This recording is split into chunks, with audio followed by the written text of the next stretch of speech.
Maintenant, a crié ma sœur, Léonie. Puis elle a abattu le lourd chandelier en laiton. Le pot en porcelaine de Sèvres de 37 000 € que j'avais passé 3 mois à restaurer a explosé en poussière sur le sol du studio. Elle se tenait au milieu de l'épave, la poitrine haletante, attendant que je pleure ou que je supplie. Je n'ai rien fait. J'ai calmement déverrouillé mon téléphone, pris 3 photos nettes d'elle au milieu des débris, et appuyé sur le bouton d'alarme silencieuse sous le bureau. Avant de vous raconter ce que j'ai fait du chandelier qu'elle a laissé tomber et du procès qui a suivi, laissez un commentaire indiquant d'où vous regardez et quelle heure il est. Je veux voir jusqu'où cette histoire voyage. Mes mains n'ont commencé à trembler que lorsque j'étais dans ma voiture, à 3 mètres du studio.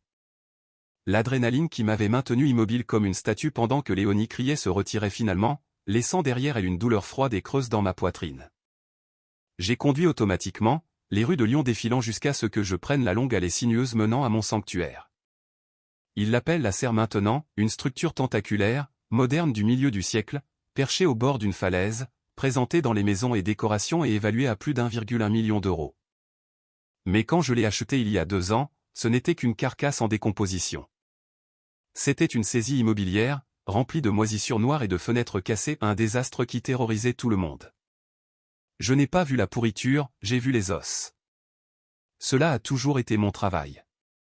Je suis Héloïse, 26 ans, et je redonne vie aux choses mortes. La restauration vintage haut de gamme n'est pas qu'une question de colle et de peinture, il s'agit de voir la valeur là où tout le monde ne voit que des ordures. C'est une compétence que j'ai apprise par nécessité. Grandissant dans une maison où j'étais l'infrastructure invisible tandis que ma sœur était l'événement phare, pour mes parents, Gérard et Isabelle, j'étais le fantôme dans les murs, celle qui réparait le Wi-Fi, équilibrait les chéquiers et nettoyait les dégâts. Tout cela pour que Léonie puisse briller un peu plus. J'étais utile, jamais célébré. Je me suis garé et suis entré dans mon salon, le silence de la maison m'enveloppant comme une couverture protectrice. J'ai passé ma main sur les panneaux muraux en teck que j'avais décapés et revernis moi-même, centimètre par centimètre angoissant. Mes parents aiment raconter aux gens qu'ils m'ont construite. Ils disent à leurs amis du golf club qu'ils ont fourni le capital de départ pour mon empire. La vérité est un grand livre qu'ils refusent de lire. Quand j'avais 19 ans, ils m'ont donné 4 600 €, non pas comme un cadeau, mais comme un prêt pour me faire quitter la maison afin qu'ils puissent convertir ma chambre en studio de contenu pour Léonie. J'ai remboursé ces 4 600 € en 6 mois, avec intérêt. Chaque vis, chaque feuille de papier de verre, chaque enchère depuis lors a été financée par ma propre sueur. Mais les faits ne comptent pas pour eux. Dans ma famille, nous fonctionnons selon un autre type d'économie, une sorte de mathématiques narcissique tordue. Pour Gérard et Isabelle, le succès est un jeu à somme nulle. Ils croient que l'univers alloue une quantité finie de chance à chaque famille. Si j'ai une entreprise florissante et une belle maison, je ne l'ai pas gagnée grâce à des semaines de 80 heures et des doigts ensanglantés. Dans leur esprit, j'ai volé la part de Léonie. Je suis la voleuse qui a pillé le coffre-fort familial de potentiel, ne laissant à leur enfant en or que des entreprises ratées et des rêves contrefaits. Je me suis dirigé vers l'îlot de cuisine et j'ai versé un verre d'eau, mes yeux se posant sur le moniteur de sécurité. Le flux du studio était toujours actif. La police était partie. L'équipe d'entretien que j'avais engagée balayait déjà la poussière de porcelaine. J'ai zoomé sur l'endroit vide où le vase se tenait. Léonie n'avait pas seulement cassé un objet, elle avait essayé de briser mon esprit, de me rappeler que tout ce que j'avais construit était assez fragile pour qu'elle le réduise en miettes. Elle pensait que la destruction me mettrait à genoux, me forcerait à ouvrir mon chéquier pour financer sa prochaine illusion. Elle ne réalisait pas que lorsque vous passez votre vie à réparer des choses cassées, vous apprenez exactement où se trouvent les fissures, et vous apprenez que certaines choses ne valent pas la peine d'être réparées. Certaines choses doivent être balayées pour que vous puissiez construire quelque chose à l'épreuve des balles à leur place. Mon téléphone a vibré sur le comptoir. C'était un SMS de ma mère, nous devons parler maintenant. Aucune excuse. Aucune question pour savoir si j'allais bien. Juste l'exigence. Je n'ai pas répondu. J'ai posé le téléphone face contre terre, pris une gorgée d'eau et regardé le soleil se coucher sur les arbres. Ils pensaient que la guerre venait de commencer. Ils ne savaient pas que j'avais fortifié mes défenses depuis des années. Il leur a fallu exactement une semaine pour se regrouper. J'ai passé ces 7 jours à documenter les dégâts, à déposer des demandes d'indemnisation que je savais contester, et à sécuriser mon inventaire. Je n'ai pas pris contact. Je n'ai pas demandé de remboursement. J'ai simplement attendu, car je connaissais le schéma. Dans une famille comme la mienne, le silence est interprété comme une faiblesse, et la faiblesse est une invitation à attaquer. Le mardi matin, j'étais dans le studio en train d'évaluer un ensemble de chaises victoriennes endommagées par l'eau lorsque la porte d'entrée a sonné. Je n'ai pas levé les yeux immédiatement, j'ai supposé que c'était un coursier. Puis j'ai entendu le claquement distinctif de talons sur le béton ou les talons de ma mère. Je me suis redressé, essuyant le vernis de mes mains, et me suis retourné pour voir Gérard et Isabelle debout dans l'entrée. Ils n'avaient pas l'air désolés. Ils ressemblaient à des généraux inspectant un champ de bataille qu'ils avaient déjà conquis. Cet endroit est un désordre, a dit ma mère, plissant le nez devant la sciure de bois et les toiles de protection. Tu travailles vraiment comme ça? Je travaille, ai-je dit, ma voix monocorde. Que voulez-vous? Mon père s'est avancé, évitant les politesses. Il a posé une main lourde sur un établi que je venais de dégager. Nous devons discuter de Léonie. Elle a des ennuis, Héloïse. De graves ennuis. J'imagine que oui, ai-je dit. L'agression et la destruction de biens sont généralement mal vues. Ne sois pas dramatique, a claqué Isabelle. Le vase était un accident. Elle était bouleversée, mais c'est plus important que ça. À cause de toi, à cause du stress que tu lui as causé en thésaurisant ton succès, elle a fait une erreur. J'ai presque ri. J'ai causé son stress en existant. Elle a ressenti la pression de devoir suivre, a dit Gérard, son ton raisonnable, comme s'il expliquait la gravité à un tout petit. Et sous cette pression, elle a commis quelques erreurs de jugement avec sa boutique en ligne. Elle a vendu des sacs à main qui n'étaient pas exactement authentiques. Contrefait, ai-je corrigé. Elle a vendu de faux produits de luxe. C'est de la fraude électronique fédérale. C'était une erreur d'approvisionnement, la voix d'Isabelle est montée à une tonalité aiguë. Elle ne savait pas. Mais maintenant les fédéraux sont impliqués. Ils parlent d'amende, Héloïse. De temps de prison. Elle a 24 ans. Elle ne peut pas aller en prison. Je me suis penché en arrière contre mon bureau, croisant les bras. Alors engagez un avocat. Nous ne pouvons pas, a dit Gérard, son visage se durcissant. Ses actifs sont gelés. Nos liquidités sont bloquées sur le marché. Nous avons besoin de ton aide. Tu as l'argent. Nous savons que tu l'as. Tu viens d'acheter cette maison. Nous voulons que tu arranges ça, a dit Isabelle. Liquidation. Vends une partie de ces trucs. Elle a agité une main dédaigneuse vers les antiquités inestimables qui nous entouraient. Paie les amendes. Trouve-lui un avocat de premier ordre. Aide-la à changer d'image. C'est le moins que tu puisses faire après tout ce que nous t'avons donné. Donné, ai-je demandé doucement. Vous voulez dire les 4600 € que j'ai remboursés il y a 6 ans. Nous t'avons donné l'inventaire, a crié Gérard, son calme se fissurant. Ces chaises? Cette table? C'était la propriété de la famille. Nous t'avons laissé les prendre pour commencer ton petit passe-temps.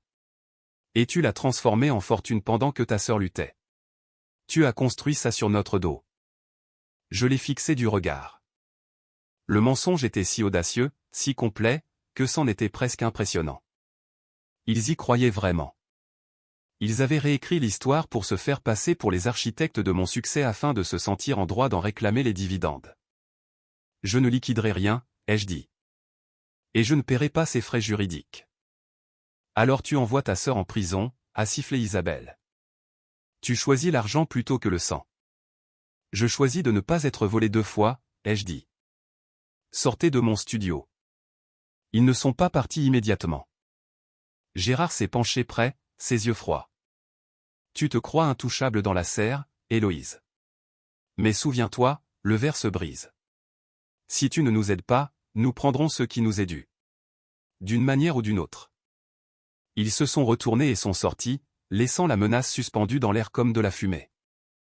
Je les ai regardés partir, mon cœur tambourinant un rythme frénétique contre mes côtes. Ils étaient désespérés, et les gens désespérés ne s'arrêtent pas aux menaces. Ils passent à la vitesse supérieure. J'ai regardé autour de mon studio les choses fragiles et belles que j'avais passé des années à protéger. J'ai réalisé alors qu'une serrure sur la porte n'était pas suffisante. Je n'avais pas seulement besoin d'une défense, j'avais besoin d'un piège. Je n'ai pas dormi cette nuit-là, mais pas parce que j'avais peur. J'étais en train de calculer.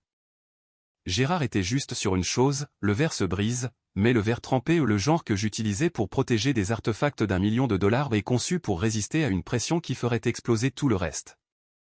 J'ai réalisé que les combattre avec des émotions était une bataille perdue d'avance. Ils prospéraient sur les émotions. Ils se nourrissaient de la culpabilité et des cris. Pour les vaincre, je devais cesser d'être leur fille et commencer à être ce qu'ils craignaient le plus, un créancier.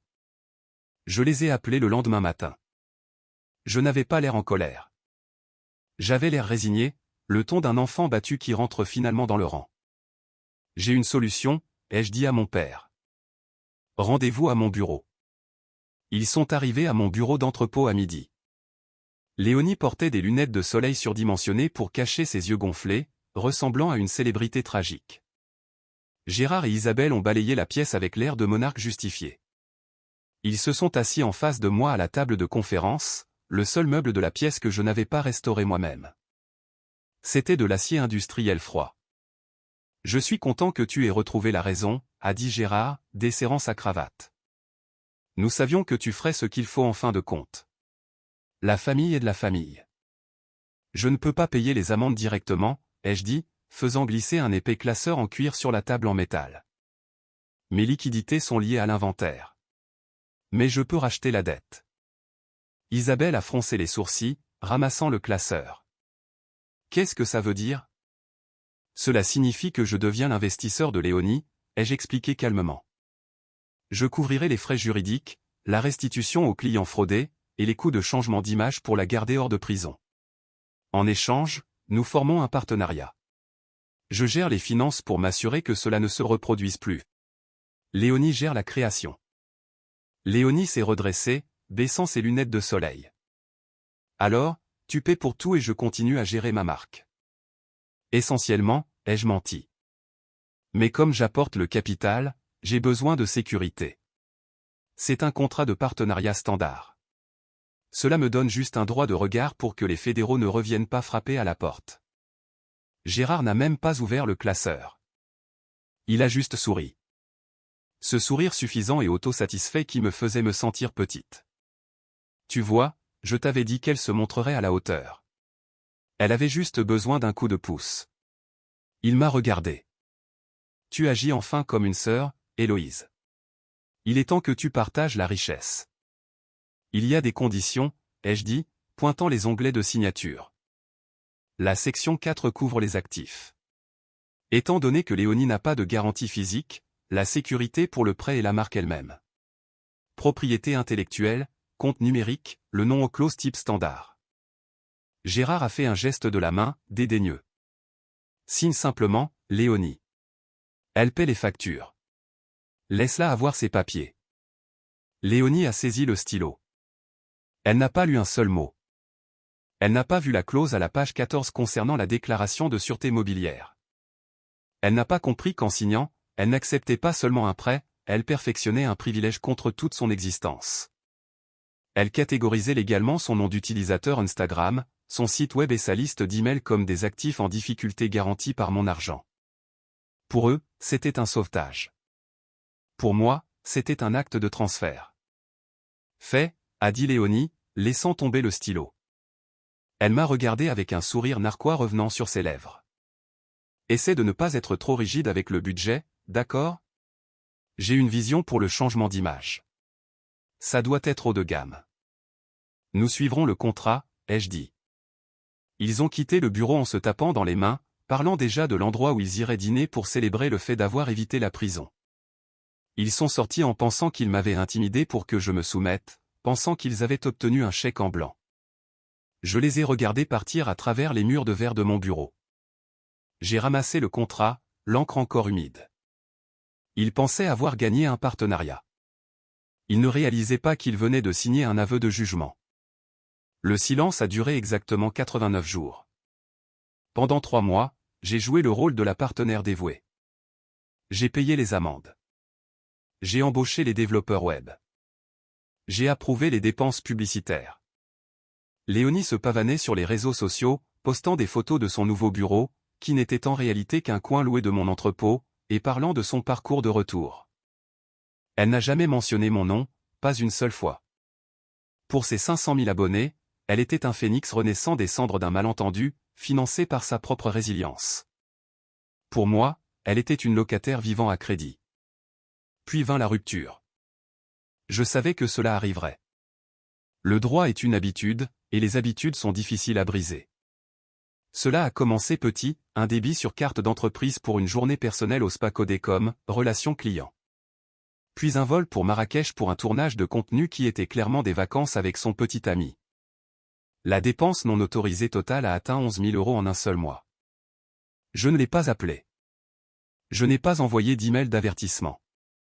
J'ai simplement ouvert mon ordinateur portable et me suis connecté au bureau d'enregistrement. En raison de la clause de procuration enterrée dans l'accord de partenariat, je n'avais pas besoin de sa permission pour agir. J'avais besoin d'une raison, et elle venait de m'en donner 11 000. À 2 heures du matin un mardi, j'ai exécuté le transfert. J'ai redirigé le DNS de son site web pour pointer directement vers mon portfolio de restauration. J'ai changé les mots de passe des comptes de messagerie professionnelle. Ensuite, la pièce de résistance. J'ai utilisé l'accord de transfert notarié pour prendre possession de son compte Instagram. Je ne l'ai pas supprimé. Je ne l'ai pas banni. J'ai simplement changé le nom d'utilisateur de « Léonie Chic » à « Journal de restauration d'Héloïse » et archivé chacun de ses posts. 5 ans de selfies, de photos de brunch et de légendes d'influenceurs soigneusement sélectionnées ont disparu dans le vide numérique, remplacées par une seule image haute résolution d'une armoire restaurée du XVIIIe siècle. La légende disait « La vraie valeur se construit, elle ne s'achète pas ». Bienvenue dans le nouveau chapitre. Je dormais quand elle l'a découvert. Je me suis réveillé au son de coups frappés à ma porte d'entrée. Il était 7 heures du matin. J'ai d'abord vérifié mon téléphone, 47 appels manqués. Je suis allé à la porte, café à la main, et je l'ai ouverte pour trouver Léonie debout là, le mascara coulant sur son visage, son téléphone serré dans sa main comme une arme. « Tu m'as supprimé » a-t-elle crié, sa voix se brisant. « Tu as supprimé ma vie, mes abonnés, ma marque. Je ne peux pas me connecter. Ça dit que je ne possède pas le compte. » « Tu ne le possèdes pas » ai-je dit calmement, prenant une gorgée de café.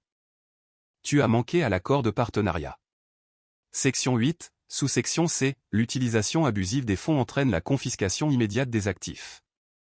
La marque était la garantie. Tu as dépensé l'argent. J'ai pris la garantie. Tu ne peux pas faire ça, a-t-elle hurlé, s'élançant comme si elle essayait d'attraper mon téléphone. Ce compte vaut des millions. C'est mon identité. Il valait des millions, ai-je corrigé. Maintenant, c'est un outil de marketing pour mon entreprise de restauration. Et à en juger par l'engagement sur la photo de l'armoire ce matin, tes abonnés préfèrent le bois antique à tes selfies de vacances. Je vais te poursuivre en justice, a-t-elle craché. Maman et papa vont te tuer. Rends-le. Il n'y a rien à rendre, ai-je dit. Le compte est légalement à moi. La dette est payée. Tu es libre, Léonie. Tu n'as pas de casier judiciaire, pas d'amende, et pas d'emploi. Tu voulais un nouveau départ. Tu l'as eu. Elle m'a fixé, sa poitrine haletante, la réalisation se faisant enfin jour dans ses yeux. Pour la première fois, elle me voyait non pas comme la sœur qu'elle pouvait intimider, mais comme la personne détenant les clés de tout son monde. Elle s'est retournée et a couru vers sa voiture, sanglotant dans son téléphone, appelant probablement nos parents. Je l'ai regardé partir, sentant une paix étrange et froide s'installer en moi. J'avais effacé son existence numérique avec quelques frappes de clavier. C'était brutal. C'était efficace. Et c'était exactement ce qu'elle méritait. Je suis rentré à l'intérieur et me suis préparé pour le travail. Je pensais que c'était fini. Je pensais que j'avais gagné. Je ne savais pas que pendant que je jouais aux échecs, mon père se préparait à renverser tout l'échiquier. J'ai verrouillé la porte du bureau, certaine que c'était fini. L'empire de Léonie absorbé, sa dette effacée, j'ai attrapé mon sac et me suis dirigé vers la sortie, prête à laisser le chaos familial derrière moi. La porte a claqué. Gérard se tenait dehors, souriant de ce sourire froid de prédateur. Isabelle planait derrière lui. « Tu vas quelque part ?» a-t-il demandé. C'est terminé, ai-je dit. Léonie a manqué à l'accord. J'ai appliqué la loi. Il a ri et m'a tendu une enveloppe. Tu as été servi. Gérard et Isabelle me poursuivaient en justice pour une fiducie constructive, affirmant que les 4 600 € que j'avais reçus à 19 ans étaient un capital d'investissement et que les antiquités qui avaient lancé mon entreprise étaient des biens de famille. Ils voulaient la moitié de mon entreprise et la moitié de la serre. C'était du contrôle, militarisé par le tribunal. Ils pensaient que je céderais. Ils avaient tort. Au tribunal, Gérard s'est dépeint comme un parent au cœur brisé qui avait tout sacrifié. Sous serment, il a juré que le pot en porcelaine de Sèvres, les armoires victoriennes et la porcelaine étaient des biens de famille qui m'avaient été donnés en 2018. Mon avocat a fait glisser la pièce à conviction C, une demande d'indemnisation que Gérard avait déposée cette même année, signalant ces mêmes articles comme volés et encaissant 184 000 €. La salle d'audience s'est figée. Soit il avait menti à l'époque pour encaisser le chèque, soit il mentait maintenant pour voler mon entreprise. Le juge a ordonné que Gérard et Isabelle soient placés en détention. Leurs actifs ont été gelés. Leur cercle social s'est évaporé. Et la vérité a brûlé chaque mensonge sur lequel ils avaient bâti leur vie. Léonie a perdu son filet de sécurité et est tombée dans la vraie vie. Je n'ai pas regardé en arrière. Cette nuit-là, je suis retourné à la serre. J'ai poncé une chaise endommagée couche par couche, voyant enfin le bois propre en dessous. On ne peut pas réparer la pourriture. Il faut la couper. Mes parents ont essayé de revendiquer mon avenir. Au lieu de cela, ils ont détruit le leur. Et que reste-t-il maintenant? Ma maison, mon entreprise. Ma vie m'appartient à moi seul.